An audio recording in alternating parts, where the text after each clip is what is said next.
Je m'appelle Jonathan Chockart, j'ai 24 ans et j'ai fondé une société qui s'appelle List Minute. On s'est lancé il y a maintenant un peu plus d'un an avec mes associés que j'ai rencontrés dans le cadre de mon master en création d'entreprise à l'UCL.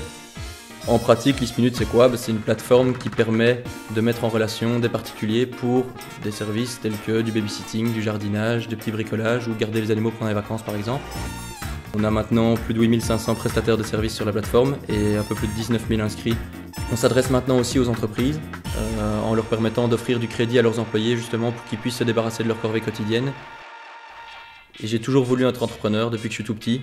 J'ai commencé quand j'avais une dizaine d'années à vendre du muguet sur le bord de la route que j'allais cueillir dans le jardin et puis dans la forêt quand il m'en fallait plus. J'ai aussi participé aux mini-entreprises quand j'étais en réto et puis aux junior entreprises à l'université.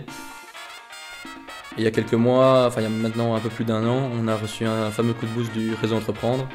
C'est pas des consultants dans un domaine particulier qui vont venir me donner des conseils sur oui tu dois faire ça comme ça ou comme ça.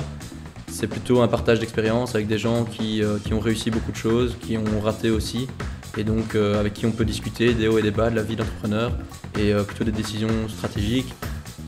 C'est suite à une rencontre, suite à une réunion avec notre coach du réseau Entreprendre, David, qu'on a décidé de se tourner vers les entreprises. Et je pense que sans ça, à l'heure actuelle, notre business serait complètement différent et ça nous a vraiment permis d'avoir des ambitions bien plus élevées. Voilà, si j'avais un conseil à donner aux futurs entrepreneurs, c'est vraiment on ne peut pas savoir si c'est une bonne idée tant qu'on ne l'a pas testé et tant qu'on n'en a pas parlé autour de nous. Donc il faut essayer, il faut se lancer, il ne faut pas avoir peur de l'échec parce que nous, de notre expérience, on a appris beaucoup plus de moments où on a raté que quand on a réussi.